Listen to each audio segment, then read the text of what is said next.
YCP నేత మాజీ మంత్రి అంబటి రాంబాబు చేసిన వ్యాఖ్యలు అయితే రాష్ట్ర వ్యాప్తంగా దుమారాన్ని అయితే లేపుతున్నాయి. ఈ నేపథ్యంలోనే వైసీపీ నేతలు ఇంటి వద్ద అయితే భారీగా ఈ యొక్క పోలీసులు అయితే మోహరించారు. అలాగే రాజమండ్రిలో ఏదైతే రాజానగరం మాజీ ఎమ్మెల్యే జక్కంపూడి రాజా ఇంటి వద్ద అయితే పోలీసులు భారీగా కూడా మోహరించినటువంటి పరిస్థితి ఉంది. లక్షల్లో సంపాదించడం ఈ రోజుల్లో సాధ్యమా?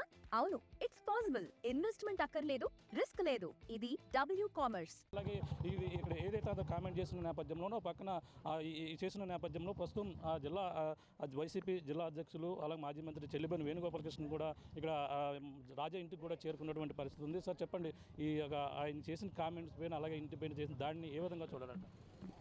ఇది తీవ్ర అభ్యంతరకరమైనటువంటి దాడి అంటే ప్రజాస్వామ్యంలో ప్రజలకు రక్షణ కల్పించాల్సినటువంటి బాధ్యత ప్రభుత్వాలది. దానికోసం మనం వ్యవస్థలను ఏర్పాటు చేసుకున్నాం. అందులో రక్షణకి ఉపయోగించేటువంటి పోలీసు వ్యవస్థ. పోలీసులు సాక్షిగా అంబటి రాంబాబు గారి మీద దాడికి ప్రయత్నం, పోలీసులు సాక్షిగా ఆయన ఇల్లు తగలబెట్టే కార్యక్రమం, పోలీసులు సాక్షిగా ఆయన కార్లు ధ్వంసం చేసిన, ఇల్లు ఫర్నిచర్ ధ్వంసం చేసిన. నేనేమంటానంటే, ఒక సామాన్యుడికి, ఒక మాజీ మంత్రికి రక్షణ లేదు ఈ రాష్ట్రంలో అంటే శాంతి భద్రతలు ఉన్నాయని ఎలా చెప్పుకుంటారు ముఖ్యమంత్రి గారు? ఒకసారి ఆయన ఆలోచించాలి. ఒకటి, అంబటి రాంబాబు గారు ఒక వ్యాఖ్య చేశారు, దానిని మీరు తప్పుపడుతున్నారు. అంబటి రాంబాబు గారు వ్యాఖ్య చేయక ముందు మీ నాయకులు చేసినటువంటి వ్యాఖ్యల మీద మీరు ఏ చర్యలు తీసుకున్నారు? అంబటి రాంబాబు గారు ఇన్సిడెంట్ అయిన తర్వాత రాష్ట్ర వ్యాప్తంగా మంత్రులతో సహా ఎమ్మెల్యేలతో సహా అందరూ చేస్తున్నటువంటి వ్యాఖ్యలు ఏవైతే ఉన్నాయో, మీరు అంబటి రాంబాబు గారు వ్యాఖ్యలు చట్టవిరుద్ధమని దానికి సంబంధించినటువంటి చట్టాన్ని ప్రయోగించి ఆయన అరెస్ట్ చేస్తే, ఇంతమంది మాట్లాడినటువంటి వ్యాఖ్యలు చట్టబద్ధమా చట్టవిరుద్ధమా? చట్టవిరుద్ధమైన నాడు వారందరిని పైన మీరు చర్యలు ఏం తీసుకుంటున్నారు? నేను డిమాండ్ చేస్తూ ఉన్నాను, అంబటి రాంబాబు గారు స్వేచ్ఛగా జీవించేటువంటి వ్యక్తి, తన ఇంటిపై దాడి జరుగుతుంటే దాడికి పురుకొల్పిన వారు, దాడి చేసిన వారు, దాడి పట్ల నియంత్రించిన వారు కూడా నేరస్తులు అవుతారు కదా. ఆ నేరస్తులైనటువంటి వారిపైన ఏ చర్యలు తీసుకుంటున్నారు? ఎవరైతే దీని మీద రెచ్చగొట్టే వ్యాఖ్యలు చేశారు, ఇవాళ మీరు చేస్తున్నది ఏమిటి? జగన్మోహన్ రెడ్డి గారి మీద నింద వేస్తే మీకు లాభం అంతే కదా. కానీ మీరు జగన్నాథుడి మీద నింద వేస్తున్నారు. ఎలా నింద వేశారు? జగన్నాథుడు అంటే భగవంతుడు శ్రీ వెంకటేశ్వర స్వామి. శ్రీవారి లడ్డూ ప్రసాదంలో జంతువుల కొవ్వు కలిసిందని మీరు, కడాన జంతువు కొవ్వు కలిసిందని మీరు అన్నారు. దాంతో పాటు పవన్ కళ్యాణ్ గారు అన్నారు జంతు కొవ్వే కాదు పంది కొవ్వు కలిసిందన్నారు. మీ తనయుడు అన్నారు చేప కొవ్వు కలిసిందన్నారు. పంది కొవ్వు, చేప కొవ్వు, జంతు కొవ్వు. అసలు భగవంతుడి మీద విశ్వాసం, భక్తి గనక తమకుంటే ఈ వ్యాఖ్య చేయరు. ఎందుకంటే భగవంతుడి పట్ల అపచార వ్యాఖ్యలు చేయటం అనేటువంటి చాలా పాపకార్యం అవుద్ది. అటువంటి పాపకార్యానికి మీరు తలపెడితే సుప్రీంకోర్టు వారు ఎంటర్ అయ్యారు. వారు ఏం చెప్పారు? సిట్ని ఏర్పాటు చేశారు. ఆ సిట్ ఏం చెప్తుంది? అటువంటి మాట ఎక్కడా లేదు, జంతు కొవ్వు కలిసినటువంటి ఉదాహరణలు లేవు అనేటువంటి చెప్పింది. దానిని ప్రతిపక్షం మీరు అన్న మాట వెనక్కి తీసుకోండి, స్వామివారి పట్ల అపచారకర వ్యాఖ్యలు చేశారు, స్వామివారి ప్రసాదానికి కలంకాన్ని అంటించారు, భక్తుల మనోభావాలకి ఇది చాలా బాధ కలిగించేటువంటి అంశము. దీని నుంచి ఉపశమనం కలగాలి. భక్తకోటి ప్రపంచవ్యాప్తంగా ఉన్నారు శ్రీవారి భక్తులు. ఆ భక్తులకి ఉపశమనం కలగాలన్నప్పుడు అది జరగాలని నిన్న చేసిన దానికి మళ్ళీ మీరు పోస్టర్లు వేస్తారా? ఇదేమో సంక్షేమ కార్యక్రమమా? దేనికోసం చేస్తున్నారు? మీకు అధికారం ఉంది కదా, మీరే సిట్ వేశారు. ఆ సిట్లో మీ అధికారులు ఉన్నారు. సుప్రీంకోర్టు నియమించింది, ఆ సిట్లో కూడా మీ అధికారులు ఉన్నారు. మరి ఇవాళ మీ ప్రభుత్వం ఉంది పైన కింద మధ్యలో. ఈ మూడు ప్రభుత్వాల్లో ఉన్నప్పుడు వచ్చినటువంటి రిపోర్ట్లో ఏముంది? వాస్తవం లేదండి. వాస్తవం అంటే నిజం మాట్లాడితే నియంతగా మారిపోయి మీరు ఎక్కడో కొత్త రకమైన ప్రజాస్వామ్యానికి భాష్యాన్ని మార్చేసి నియంతలు చేస్తూ ఉంటారు. నన్ను ఏమన్నా అన్నావంటే, నన్ను ప్రశ్నించావంటే. మాజీ మంత్రిగా ఉన్న ఆయనే ప్రజాస్వామ్యం ఉపయోగించలేని భాషాజలంతో ఆయన చంద్రబాబు గారిని దూషించారు. సీఎం స్థాయి వ్యక్తిని కూడా ఆ యొక్క మనోభావాలు దెబ్బతినే విధంగా కూడా ఉన్నారు. కార్యకర్తలు ఈ విధంగా వ్యవహరించారు కూడా చెప్పారు. అంటే ఇక్కడ తెలుగుదేశం పార్టీకి ఒక అలవాటు ఉంది. రాంబాబు గారు అన్న మాట విన్నవాళ్ళు తక్కువ, కానీ ఆయన దాన్ని ప్రచారం చేసి వినిపించి దాని గురించి పొలిటికల్ అడ్వాంటేజ్ పొందాలనేటువంటి భావం ఎక్కువ ఉంది. సరే, రాంబాబు గారు అన్నారు, మళ్ళీ రాంబాబు గారు క్షమాపణ కోరారు. నేను అలా అని ఉండవలసింది కాదు నా వయసు రీత్యా, కానీ అక్కడ ఉన్న పరిస్థితుల్లో నేను మాట్లాడాను, అది తప్పని ఆయన ఒప్పుకున్నాడు. వినండి, మరి అదే భాష మీ సహచర క్యాబినెట్లో వాళ్ళు మాట్లాడుతున్నారు, అదే భాష మీ ఎమ్మెల్యేలు మాట్లాడుతున్నారు, మీ నాయకులు మాట్లాడుతున్నారు. మరి రాంబాబు గారు మాట్లాడిన ఒక వాక్యం చట్టవిరుద్ధమైతే దాన్ని చట్టాన్ని ప్రయోగించి అరెస్ట్ చేసినటువంటి మీరు మీ నాయకులందరూ మాట్లాడినటువంటి మాటలు చట్టబద్ధం ఎలాగయ్యాయి? చట్టవిరుద్ధం అయితే అందరి మీద కేసులు కట్టాలి. రెండవది, రాంబాబు గారి ఇంటి మీద దాడికి వెళ్తే అది చట్టబద్ధమా? అంటే బూతులు తిడితే దాడులు చేయటం అనేటువంటిది ఎక్కడైనా చట్టంలో ఉందా, లేదా అటువంటి చట్టాలు ఏమైనా ఈ రాష్ట్రంలో తయారయ్యా? అది చెప్పాలి. అది జరగనప్పుడు ఒక చోట మీరు చట్టబద్ధం కాదు అని చెప్పినటువంటిది రెండో చోట చట్టబద్ధంగా ఎలా అవుద్దో ఒకసారి ప్రజలు గమనించమని. ఇవాళ మీరు అధికారం ఉందని మీరు తప్పించుకోవచ్చు, కానీ న్యాయమూర్తి ప్రజలు. మీరు స్టోర్ క్రియేట్ చేసి లింక్ లేదా క్యూఆర్ ని షేర్ చేస్తారు. కస్టమర్ ఆర్డర్ ప్లేస్ చేస్తారు. డెలివరీ, రిటర్న్స్, రిఫండ్స్ అన్ని ప్లాట్ఫామ్ హ్యాండిల్ చేస్తుంది. న్యాయమూర్తులు ప్రజలు. ఈ రాష్ట్రంలో ఒక ప్రజల యొక్క ప్రశాంతత మీద మీరు అశాంతి ఏంటంటే, లడ్డూ ప్రసాదంలో మీరు చేసిన వ్యాఖ్యలు వాస్తవాలు కాదని నిరూపితమవుతున్న సమయంలో ఏ విధంగా మేము మరల్చుకోవాలి? ఇవాళ ప్రభుత్వం మీద గడిచిన వారం రోజులుగా జరుగుతున్నటువంటి అనేకమైనటువంటి ఉదాంతాలు జనసేన ఎమ్మెల్యే గారి మీద ఉంది, లేదా వైజాగ్లో సైట్లు ఏదైతే భూమి కబ్జా చేసే విధానం మీద ఉంది. చూసినట్లయితే రజనీ గారి పైన దాడి, బ్రహ్మనాయుడు గారి పైన దాడి, అంతకుముందేమో పెద్దిరెడ్డి గారి పైన దాడి. ఒకటి కాదు, ఏమిటి దాడుల సంస్కృతి ఏంటి ఆంధ్రప్రదేశ్ రాష్ట్రంలో? ఈ సంస్కృతిని మీరు ప్రవేశపెడుతున్నారా? కల్తీ అనేది నిరూపణ అయింది కాబట్టి, అలాగే పాలు లేకుండా నెయ్యి తయారు చేశారు, అందుకనే వీళ్ళు ప్రాయశ్చిత పూజలు చేస్తున్నారని కూడా కూటమి నాయకులు చెప్తున్న వాదన. ఆ రోజు చంద్రబాబు నాయుడు గారు అన్న మాట ఏమిటి?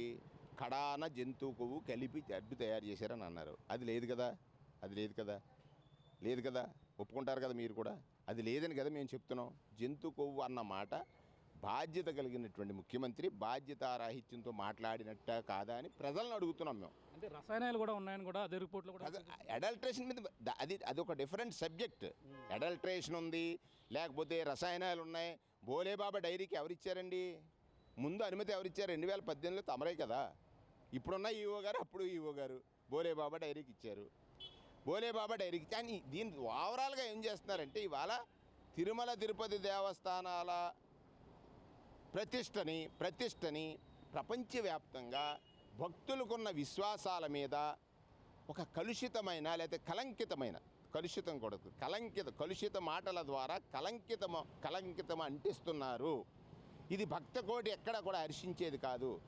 నేషనల్ మీడియా, స్టేట్ మీడియా, ప్రతి మీడియా, సోషల్ మీడియా అన్నీ కూడా చెప్తున్నాయి. రిపోర్ట్లో ఏముంది, ఆ వరల్డ్ లేదని చెప్పిన తర్వాత ఎందుకు మీరు డిఫెన్స్లో పడిపోయారు కదా? దానికోసం ఇవాళ ఈ డైవర్షన్ కోసం ఏమో మొత్తం అసలు ఈ రాజ్యాంగం మీద ప్రమాణం చేసి శాంతి భద్రతలు రక్షిస్తాను, ప్రజల ఆస్తుల్ని ప్రాణాలని రక్షిస్తానని చెప్పినటువంటి ప్రమాణం చేసినటువంటి ముఖ్యమంత్రి గారు ఇవాళ నిన్న జరిగినటువంటి ఇన్సిడెంట్కి ఆయన బాధ్యత వహించి ప్రజలకు చెప్పాలి. అంటే అధికారం ఉంటే అరెస్ట్ చేయటమేనా? స్వేచ్ఛ లేదా? ఇప్పుడు ఇవాళ ఉంది, జక్కంపూడి రాజా గారు బయటికి వెళ్లకుండా హౌస్ అరెస్ట్ చేసామని అనరు. ఇంతమంది పోలీసులు వచ్చారు కదా. నేనేమంటానంటే వారి వాట్ ఎవర్ రీజన్, బట్ నేనేమంటానంటే ఇట్ షోస్ ఖచ్చితంగా ఈ రాష్ట్రంలో శాంతి భద్రతలు కొరవడిపోయాయి. కారణం అధికార దాహంతో పాటుగా అధికారం ఏదైతే కొంత మనకి శక్తి ఇస్తుందో అది ఎక్కువైపోయింది అనేది వాస్తవం. అంటే వైసీపీ వాళ్ళే క్లీన్ చిట్ ఇచ్చుకునే ప్రయత్నం చేస్తూ ఈ విధంగా పొంతన లేని మాటలు మాట్లాడుతున్నారని కూడా నాయకులు చెప్తున్నారు. గొర్రెల బుచ్చి చౌదరి గారు కూడా చెప్తున్నారు. బుచ్చి చౌదరి గారు సీనియర్ అండి. మరి ఆయన చిట్టు ఇచ్చుకోవడం ఏంటి? ప్రజలు ఇస్తారు చిట్టు. మీరు చెప్పింది నిజమా, మేము చెప్పింది నిజమా ప్రజలు తెలుస్తారు. మీరు చెప్పిన దాంట్లో వాస్తవం లేదని మేము చెప్తాం. అది మాకు స్వేచ్ఛ. నేనేమంటానంటే ఇది ఒకటి నడుస్తుంది. ఇప్పుడు నాకు అర్థమైంది ఏంటంటే, చంద్రబాబు నాయుడు గారు ఇచ్చిన హామీల గురించి పక్కన పెట్టేశారు 2 సంవత్సరాల కాలంలో. ప్రజలు ప్రశ్నించరనేటువంటిది ఆయన నమ్మకం. ఎందుకంటే ప్రజల్ని మూడు పర్యాయాలు ముఖ్యమంత్రి చేసిన తర్వాత ప్రజల నాడి మీద తెలిసినోడు కాబట్టి. ప్రజల తరఫున ఎవరు ప్రశ్నిస్తారు? ప్రతిపక్షం ప్రశ్నిస్తుంది. ప్రతిపక్షం యొక్క గొంతు నొక్కేస్తే ప్రశ్నించేవాడు ఉండవు. తను ఏది చెప్పినా వేదవాక్కు. ఇప్పుడు ఆయన చెప్తున్నాడు కదా, వాళ్ళ మనుషులు ఎవరైనా బూతులు మాట్లాడితే అదేం వేదవచనాలు లేదా సంస్కృత పదాలు. మేమేదైనా తప్పు పొరపాటుని జారితే అది అత్యంత ఘోరమైనటువంటి బూతులు.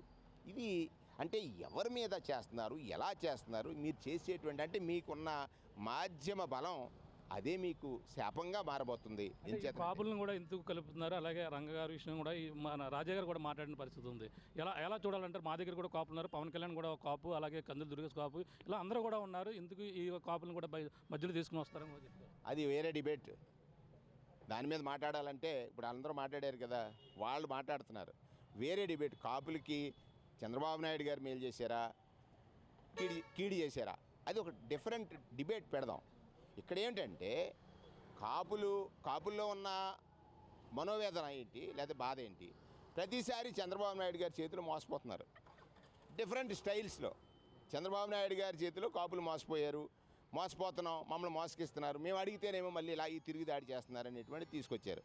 అందులో అవాస్తవాల మీద మనం ఒక డిబేట్ చేస్తే అందులో ఖచ్చితంగా చంద్రబాబు నాయుడు గారు ఏ సందర్భంలో ఏం చెప్పారు, ఏం చేయలేదు, చేయకపోతే ఏం చేశారు, చేస్తే ఎవరు నష్టపోయారు, రంగా గారు నష్టపోయారా, ముద్రగడ గారు నష్టపోయారా, లేకపోతే ఇంకా ఇప్పుడు అంబటి రాంబాబు గారు నష్టపోయారా, ఇవన్నీ తీసిన తర్వాత అది ఒక డిఫరెంట్ చర్చ చేస్తారు. ఘటనపై మరి ఏ విధంగా ముందుకు వెళ్ళాలనుకుని మీరు ఆలోచిస్తున్నారు? ఈ కాలం ముందుకెళ్ళడం ఏంటి? అంబటి రాంబాబు గారి మీద నిన్న జరిగినటువంటి దాడిలో ప్రజాస్వామ్యం మీద ప్రమాణం చేసినటువంటి, రాజ్యాంగం మీద ప్రమాణం చేసి ఆ సీట్లో కూర్చున్నటువంటి ముఖ్యమంత్రి గారు ఈ చర్యని తీవ్రంగా ఖండించి దానికి పాల్పడిన వారందరిపైన చట్టపరమైన చర్యలు తీసుకోవాలని డిమాండ్ చేస్తున్నారు. ఇది పరిస్థితి. ప్రస్తుతం జరిగిన ఘటనపై అయితే ప్రజాస్వామ్యబద్ధంగా ఈ విధమైనటువంటి దాడులు సరైనవి కాదు అంటూ కూడా ఈ విధంగా ప్రోత్సహించడం సరైనది కాదని కూడా చెప్పుకొస్తున్నటువంటి పరిస్థితి ఉంది. ఏదేమైనా అప్పుడు జరిగిన ఘటనపై అంబటి రాంబాబుపై ఈ విధంగా ఇంటిపై దాడి చేయడం, అలాగే ఈ విధంగా దాన్ని ప్రోత్సహించడం అనేది కూడా సరైనది కాదు. వాళ్ళకొక న్యాయం, మాకొక న్యాయం అనే విధంగా కూడా వ్యవహరించడం సరైనది కాదు. అలాగే ఇప్పుడు పోలీసులు ఏదైతే మాజీ ఎమ్మెల్యే జక్కంపూడి రాజా ఇంటి వద్ద కూడా పోలీసులు భారీగా మోహరించి ఈ విధంగా చేయడం కూడా సరైనది కాదంటూ కూడా మాట్లాడుతున్నటువంటి పరిస్థితి. అలాగే మాజీ మంత్రి చెల్లిబోయిన వేణుగోపాలకృష్ణ మాట్లాడుతున్న పరిస్థితి ప్రధానంగా ఉందని చెప్పాలి. ఇది కూడా తాజా పరిస్థితి. అనిల్తో ప్రకాష్, RTV, రాజమండ్రి నుంచి. హోమ్ మేకర్ అయినా, కంటెంట్ క్రియేటర్ అయినా, కిరాణా షాప్ ఓనర్ అయినా అందరికీ సమాన అవకాశం. భారతదేశం మొత్తం మీద దాదాపు 25,000 మందికి పైగా WCommerce తో స్టోర్స్ నడుపుతున్నారు. Visit www.wcommerce.store